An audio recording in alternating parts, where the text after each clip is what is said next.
आप और भोजपुरी सिंगर पवन सिंह के साथ कोई कोलैबोरेशन कर सकते हैं कर आप सकते हैं, फ्यूचर क्यों में? नहीं कर सकते हैं। पवन सिंह के साथ आप कोलैबोरेट करेंगे गानों के लिए? बिल्कुल करेंगे, वो तो रिसेंटली इतने बड़े भोजपुरी का क्रेज क्या होता है ये आप लोगों को पता ही है।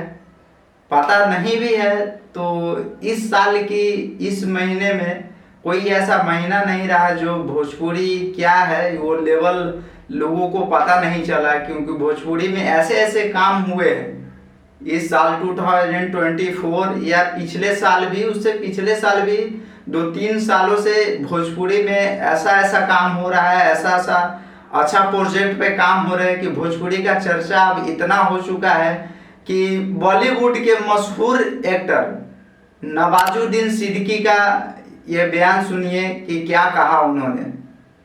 नहीं आऊँ कि पवन सिंह के साथ आप कोलैबोरेट करेंगे गानों के लिए? बिल्कुल करेंगे, वो तो रिसेंटली इतने बड़े हिट उन्होंने सॉन्ग दिया है और बहुत ही अमेजिंग पर्सनैलिटी है। बिल्कुल करेंगे, क्यों नहीं। पता हो गया होगा कि भोजपुरी इंडस्ट्री का लेवल क्या है, भोजपुरी इंडस्ट्री कहाँ था और भोजपुरी इंडस्ट्री कहाँ पे आ गया।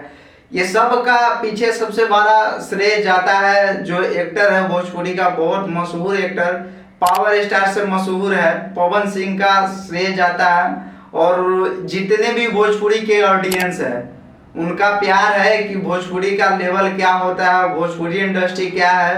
उन्होंने सब एक साथ होकर इस को दिखाया है बॉलीवुड वाले को या और भी इंडस्ट्री को कि भोजपुरी भी है और जो भोजपुरी भी झंडा गाड़ देता है। जैसे आई नहीं गाना स्त्री 2 में जो आया था वो 1 महीना तक कंटिन्यू ट्रेंडिंग में रहा, 1 नंबर तक 22 दिन 23 दिन 1 महीना के आसपास में ट्रेंडिंग में रहा। इससे ही पता चल गया कि भोजपुरी का क्या क्रेज है, भोजपुरी कितना बड़ा मायने रखता है फिल्मी दुनिया में।